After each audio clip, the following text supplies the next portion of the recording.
Hello students, एक बार फिर से अनअकैडमी के इस प्लेटफॉर्म के ऊपर आपका स्वागत है। हम लोग यहाँ पर क्लास 9 की फिजिक्स पढ़ रहे हैं। इस समय हमारा चैप्टर चल रहा है ग्रेविटेशन। ये हमारे ग्रेविटेशन चैप्टर का दूसरा लेक्चर रहेगा। पहले लेक्चर में हमने यूनिवर्सल लॉ ऑफ ग्रेविटेशन पढ़ा था। आज हम लोग यहाँ पर डिस्कस करेंगे importance of law of gravitation. आज का लेक्चर थोड़ा सा छोटा ही रहेगा। What is importance of universal law of gravitation? Universal of gravitation का जो बेसिक मैथमेटिकल फॉर्म हमारे पास निकल के आई थी वो क्या थी? वो थी F is equal to G m1 m2 upon r square. और ये लॉ हमें बताता क्या है? ये लॉ बताता है कि दुनिया में, पूरे यूनिवर्स में जितने भी ऑब्जेक्ट्स हैं, जितनी भी बॉडीज हैं, हर एक बॉडी दूसरी बॉडी को अपनी तरफ अट्रैक्ट करती है with a force which is known as gravitational force. हमेशा अट्रैक्टिव फोर्स है, हमेशा दो बॉडीज के मासेस की वजह से लगती है। And this force is directly proportional to product of their masses and inversely proportional to square of the distance between two bodies. Newton ने जो इसके बारे में सोचना शुरू किया था दैट वाज फ्रॉम एप्पल। जब एप्पल उसके सर पे टकराया था तो दिमाग की बत्ती जली थी और कुछ सोचना शुरू किया कि आखिर ये एप्पल नीचे क्यों आया, ये एप्पल ऊपर क्यों नहीं गया। ये सोचते सोचते उसने न्यूटन्स लॉ ऑफ ग्रेविटेशन या यूनिवर्सल लॉ ऑफ ग्रेविटेशन को ड्राइव किया था। बट क्वेश्चन ये है, क्या ये लॉ सिर्फ और सिर्फ एक एप्पल के लिए एप्लीकेबल है? नहीं बच्चों, ये बहुत सारे ऐसे फिनोमिनस जो कि लगता है कि बिल्कुल भी कनेक्टेड नहीं है, जिनका आपस में कोई लेना देना नहीं है, उन बहुत सारे फिनोमिनस को ये एक्सप्लेन करता है। अब जैसे एग्जांपल बात करते हैं कि जैसे एप्पल नीचे क्यों गिरा, तो एप्पल को किसने खींचा? ग्रेविटेशन फोर्स ऑफ अर्थ ने। मून अर्थ के अराउंड क्यों घूम रहा है? Because of gravitation force between earth and moon. हम जमीन पे क्यों टिके खड़े हैं, हम हवा में क्यों नहीं उड़ रहे? Because of gravitational force of earth, gravitation force between us and earth, right. तो क्वेश्चन ये राइज होता है कि अगर हम अर्थ पे जंप मारते हैं या अगर हम मून पे जंप मारते हैं तो कहाँ पर हमारी जंप की हाई जंप कहाँ पे ज़्यादा जाएगा? Answer is eight moon and this can be explained on the basis of gravitation force of earth versus gravitation force of moon. हम समझ पाते हैं कि मून का मास कम है तो मून की ग्रेविटेशन फोर्स हमारे ऊपर जब लगेगी, जब हम मून पे जाएंगे तो वो कम होगी। And because of that moon पे हमारा जो जंप है वो 6 टाइम्स होगा as compared to jump at earth. Earth के ऊपर अगर हम सिर्फ 1 मीटर ऊपर तक जा पाते हैं तो मून के ऊपर वही हमारा जंप 6 मीटर तक हो जाएगा। ये यूनिवर्सल ऑफ ग्रेविटेशन बताता है क्यों प्लैनेट्स अर्थ के अराउंड क्यों प्लैनेट्स सन के अराउंड रिवॉल्व करते हैं, क्यों अर्थ भी सन के अराउंड रिवॉल्व करती है। अर्थ को रिवॉल्व करने के लिए जो सेंटीमीटर फोर्स है that is provided by gravitational force of attraction between earth and sun, right. तो यहाँ पर बहुत सारे ऐसे फिनोमिना हैं जो हम लोग देखने में ये समझते हैं कि इनका आपस में कोई कनेक्शन नहीं है, these are totally unconnected, but universal law of gravitation इन सबको कनेक्ट कर देता है। अर्थ के ऊपर समुद्र में टाइड्स आती हैं, टाइड्स की वजह क्या है? टाइड्स की वजह है gravitational force of moon on sea. But sir sun भी तो प्रेजेंट है, तो सन टाइड्स क्यों नहीं ला सकता? It can be very clearly explained on the basis of universal law of gravitation या न्यूटन्स लॉ ऑफ ग्रेविटेशन। देखो बच्चों, अभी रफ सा बताता हूँ।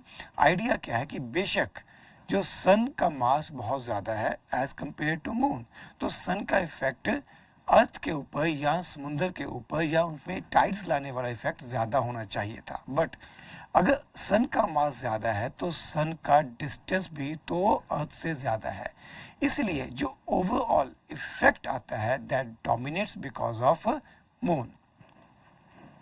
तो ऐसे बहुत सारे फिनोमिना हैं जो देखने में टोटली अनकनेक्टेड लगते हैं, but Newton's law of gravitation इसे कनेक्ट करता है। इनफैक्ट बच्चों, साइंस की ग्रेस ही इसी बात में है कि हम कुछ थ्योरी, कुछ कंसेप्ट या कुछ लॉ बनाएं और उस लॉ के ऊपर बहुत सारे फिनोमिना को एक्सप्लेन करें, राइट। इस लॉ का तो नाम ही यूनिवर्सल लॉ ऑफ ग्रेविटेशन है, तो ये तो पूरे यूनिवर्स में एप्लीकेबल है। तो बहुत सारे ऐसे अनकनेक्टेड फिनोमिनाज है जिनको ये कनेक्ट कर सकता है। Okay, how does the force of gravitation between two objects change when the distance them is reduced to half? अगर ऑब्जेक्ट्स के बीच के डिस्टेंस को आधा कर दिया जाए तो क्या होगा? तो ग्रेविटेशनल फोर्स के ऊपर क्या फर्क पड़ेगा? सिनेरियो को समझो बच्चों। मेरे पास दो ऑब्जेक्ट्स हैं, right, one of mass m1, second of mass m2। इन दोनों के बीच का डिस्टेंस है r। इन दोनों के बीच में लगने वाली ग्रेविटेशनल फोर्स की वैल्यू है g m1 m2 by r square. अब क्वेश्चन में ये कहा गया है कि इन दो पार्टिकल्स के बीच के डिस्टेंस को आधा कर दिया गया, यानी कि नया डिस्टेंस पुराने डिस्टेंस के मुकाबले में आधा है। नया डिस्टेंस पुराने डिस्टेंस के मुकाबले में आधा है। So this is the scenario, right. अब ग्रेविटेशनल फोर्स के ऊपर क्या फर्क पड़ेगा? ग्रेविटेशनल फोर्स का फॉर्मूला एफ डैश लिखता हूं, जो कि रिप्रेजेंट कर रही है नई ग्रेविटेशनल फोर्स। इसके लिए वैल्यू क्या बन जाएगी? जी, मासेस के ऊपर तो कोई फर्क नहीं पड़ा, जी m1 m2 अपोल r dash square. r dash की जगह क्या आ जाएगा? r/2 का स्क्वायर हो जाएगा। क्या हम इसे सिंप्लीफाई कर सकते हैं? डेफिनेटली। अगर आप इसको सिंप्लीफाई करोगे तो ये बनेगा g m1 m2 upon r square. ये 4 घूम के ऊपर चला जाएगा तो ये हो जाएगा मल्टीप्लाई बाय 4। अगर आप ध्यान से देखोगे तो ये वैल्यू इसी वैल्यू को एग्जैक्टली मैच कर रही है, यानी कि मैं अगर ये वैल्यू इधर सब्स्टिट्यूट कर दूं तो f डैश की वैल्यू बच्चों मेरे पास क्या बन जाएगी? f इंटू 4, यानी कि f dash becomes 4 times f, which means that gravitational force will become 4 times when distance between two objects is reduced to half. Next question. Gravitation force acts on all objects in proportion to their masses. Why then a heavy object does not fall faster than a lighter object? चलिए इस बात को ऐसे समझते हैं कि ये हमारे पास अर्थ है और यहाँ पर दो ऑब्जेक्ट्स हैं, एक हैवी ऑब्जेक्ट और एक लाइटर ऑब्जेक्ट। जो हैवी ऑब्जेक्ट है कैपिटल M, इसका मास लाइटर ऑब्जेक्ट से बहुत ज्यादा है। अर्थ का मास मान लेते हैं me, राइट। अर्थ का मास है me। इस बॉडी, इन दोनों बॉडीज के लिए अर्थ के सेंटर से डिस्टेंस को स्मॉल r मान लेते हैं। प्लीज नोट डाउन, मैं क्या कह रहा हूं? Distance should be taken from centre of earth. हमने कल पढ़ा था, यानी कि पिछले लेक्चर में पढ़ा था कि gravitation force is a centre force. It acts along the line joining centres of two bodies. Moreover centre to centre act करेगी, अर्थ के सेंटर से लेके इस बॉडी के सेंटर तक एक्ट करेगी। देखो ये बातें 9th क्लास के हिसाब से समझाई जा रही है। हो सकता है आपने किसी ने 11th पढ़ी हो, उसमें थोड़ा बहुत ऑब्जेक्शन कर ले। देखो बेटा, आता मुझे भी है, बट बताऊंगा उतना ही जितना हमारे 9th के हिसाब से हमें चाहिए। तो कंसेप्ट यहाँ पे क्लियर है। अब देखते हैं कि फोर्स कितनी लगेगी। फोर्स ऑन कैपिटल M, इस बड़े ऑब्जेक्ट के ऊपर कितनी फोर्स लगेगी? G capital M multiply by mass of earth upon distance r, उसका स्क्वायर कर देंगे। तो डेफिनेटली ये फोर्स ज्यादा है।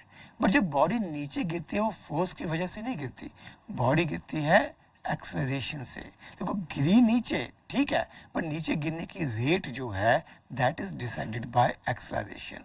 तो हमें फोर्स में इंटरेस्ट नहीं है, हमें इंटरेस्ट है एक्सेलरेशन में। क्वेश्चन में देखो क्या पूछा गया है कि जो हैवी बॉडी है वो ज्यादा तेजी से नीचे क्यों नहीं गिरती, यानी कि हैवी बॉडी की एक्सेलरेशन ज्यादा क्यों नहीं होती। तो we are not interested in force, we are interested in acceleration. तो देखते हैं इस एक्सेलरेशन की वैल्यू क्या आएगी।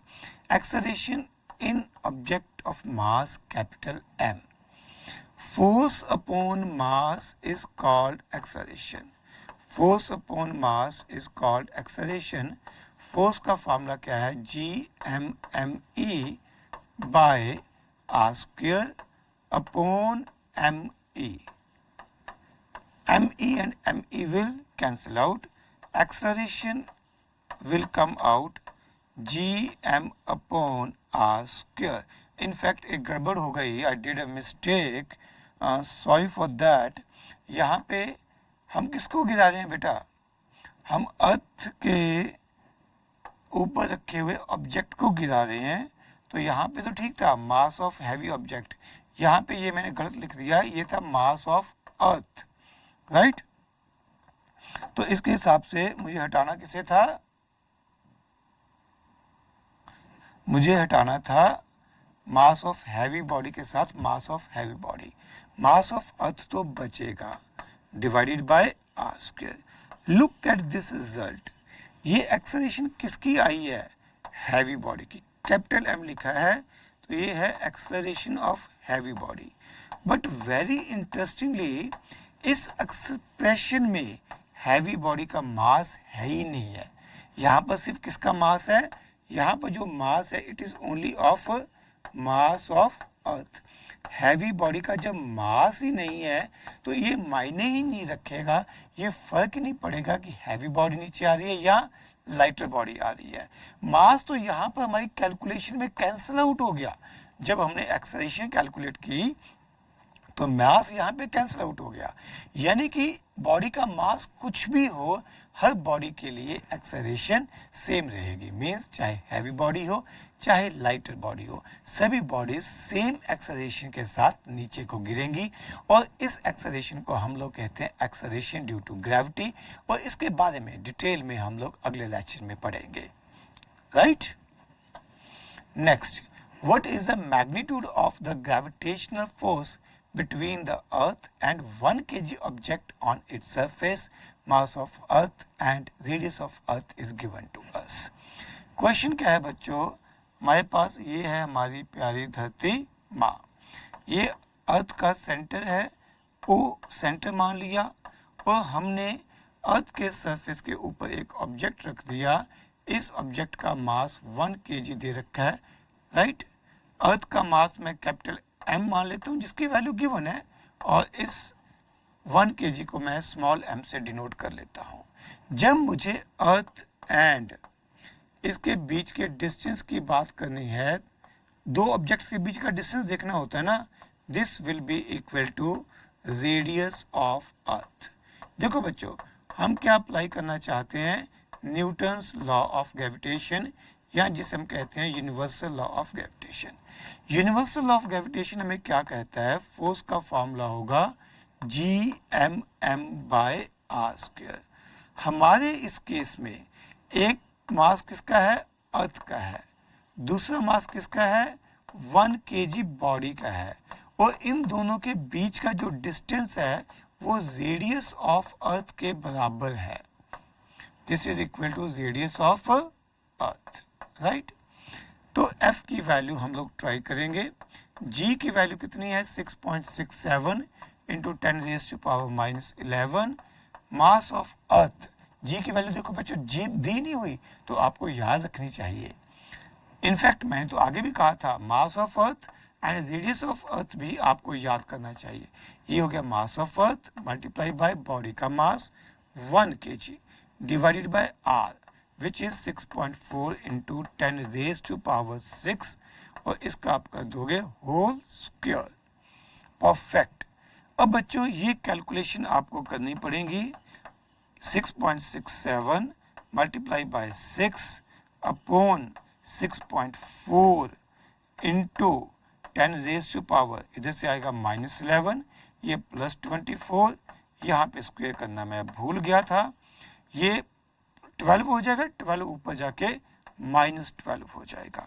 तो F की वैल्यू आपके पास बनेगी 6.67 इंटू 6 अपॉन 6.4 इंटू 6.4 इंटू ये 10⁻1 बचेगा। इसे सॉल्व कर लेना, ये अप्रॉक्सीमेटली 9.8 न्यूटन आ जाएगा। This is the gravitational force acting on a body of a mass 1 kilogram when placed at the surface of earth. Next question, the earth and the moon are attracted to each other by gravitational force. Perfect. Does the earth attract the moon with a force which is greater or smaller or same as that of the force with which moon attracts the earth? Why? Question ये है भाई, अर्थ और moon दोनों के बीच में क्या है? Gravitational force of attraction. सवाल ये पैदा होता है, क्या अर्थ के ऊपर लगने वाली force, this is force on earth, F लिख लीजिए, force on earth, F E लिख लूं, फोर्स ऑन अर्थ। कौन सी फोर्स है? Gravitation force, force on earth by moon. और दूसरी तरफ क्या आएगी? अर्थ भी इसे अपनी तरफ खींच रही है, F M, force on moon by earth. सवाल ये पैदा होता है, क्या ये दोनों फोर्सेस इक्वल हैं? आंसर इज, इन दोनों फोर्सेस की मैग्नीट्यूड डेफिनेटली इक्वल है। इन दोनों फोर्सेस की मैग्नीट्यूड डायरेक्ट डेफिनेटली इक्वल है। ये मैटर नहीं करता कि किसका मास कम या ज्यादा है, दोनों के ऊपर लगने वाली ग्रेविटेशन फोर्स इक्वल होगी, बट डायरेक्शन अपोजिट होगी। Newton's law of gravitation Newton's third law of motion को फॉलो करता है। ये दोनों फोर्सेस एक्शन रिएक्शन पेयर्स बनाएंगे and this two forces will be equal and opposite and as they act on different bodies. ये force earth के ऊपर लग रही है और ये फोर्स मार्स के ऊपर मून के ऊपर लग रही है, तो ये दो फोर्सेस आपस में एक दूसरे को कैंसिल आउट नहीं करेंगी। These two are definitely equal in magnitude. Force of attraction is same. Answer is yes, it is definitely same. It is definitely same. ठीक है, क्यों? Newton's third law of motion follow होता है। या दूसरी explanation हो सकती है, ये जो फोर्स हम लोग कैलकुलेट करेंगे, इसमें दोनों बॉडीज के मास का प्रोडक्ट आता है। मास of earth multiply by mass of moon आता है। तो मैं चाहे मून के लिए फोर्स कैलकुलेट करूं, चाहे अर्थ के लिए कैलकुलेट करूं, दोनों में ही M E into M M आएगा, इन दोनों का प्रोडक्ट आएगा। तो डजेंट मैटर कि आप एफ ई कैलकुलेट करते हो या F M, magnitude of force is going to be same. Next question, if the moon attracts the earth, why does the earth not move towards the moon? पिछले question को ही continue कर रहे हैं। भाई अगर अर्थ को मून अट्रैक्ट कर रहा है तो भाई अर्थ मून की तरफ चल क्यों नहीं पड़ती? Reason is mass of earth. Earth is much much heavier than moon, right? और डेफिनेटली ये होने वाला नहीं है। सेकेंड पॉइंट जो हमने कल या पिछले लेक्चर में भी पढ़ा था, यहाँ पर जो फोर्स ऑफ अट्रैक्शन है between Earth and moon, it starts providing centripetal force and because of that moon starts revolving around Earth.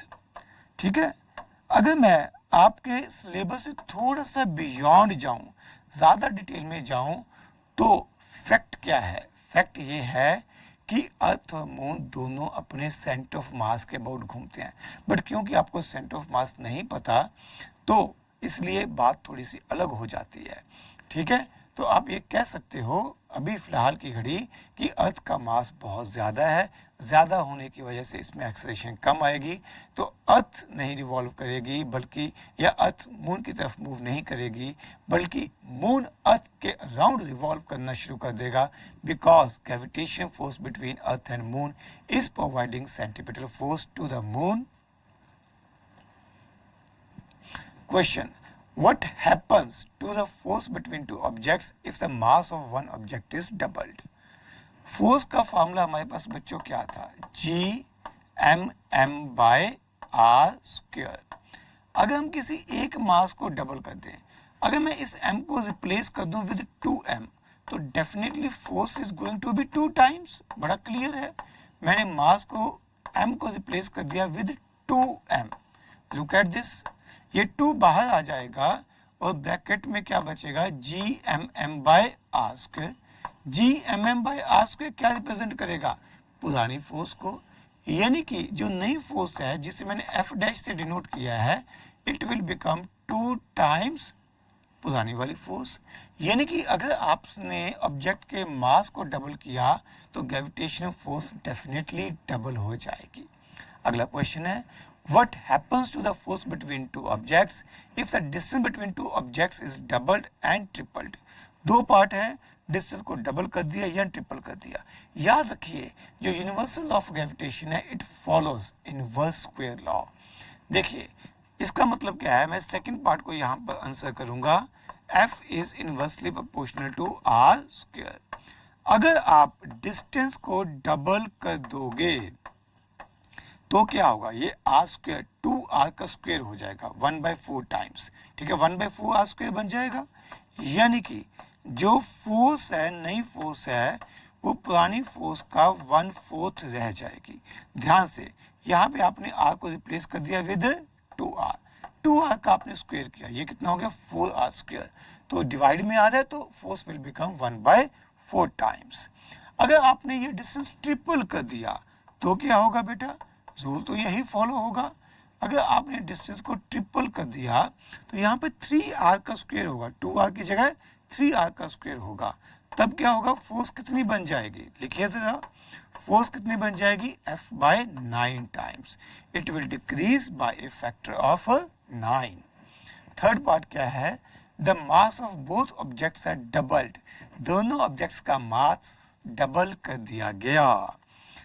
भाई दोनों का मास अगर डबल कर दिया गया तो 2 बार 2 से मल्टीप्लाई हो जाएगा। F का फॉर्मूला मेरे पास क्या था, Gmm/R स्क्वायर। अगर मैं दोनों ऑब्जेक्ट्स के मास को ही डबल कर दूंगा, इधर भी डबल कर दिया और इधर भी डबल कर दिया, दोनों ऑब्जेक्ट्स के मास को अगर मैंने डबल कर दिया तो क्या होगा, the masses of both objects are doubled. तो क्या होगा बेटा, फोर्स का फॉर्मूला क्या बनेगा, 4 times Gmm/R square, right. Okay, इसे F डैश लिख लेते हैं क्योंकि मास को डबल किया तो फोर्स चेंज हो जाएगी। अगर हम ध्यान से देखें तो ये वैल्यू पुरानी फोर्स को ही रिप्रेजेंट कर रही है, यानी कि नई फोर्स कितनी बन जाएगी, 4 टाइम्स पुरानी force. So force will become 4 times, right बच्चों। उम्मीद है कि हमारा आज का लेक्चर यहाँ पे खत्म हो गया होगा। यस, इसी के साथ बच्चों हमारा आज का लेक्चर यहीं पे समाप्त होता है। अगले लेक्चर में फिर से मिलेंगे, तब तक के लिए नमस्कार, सत श्री अकाल, आदाब।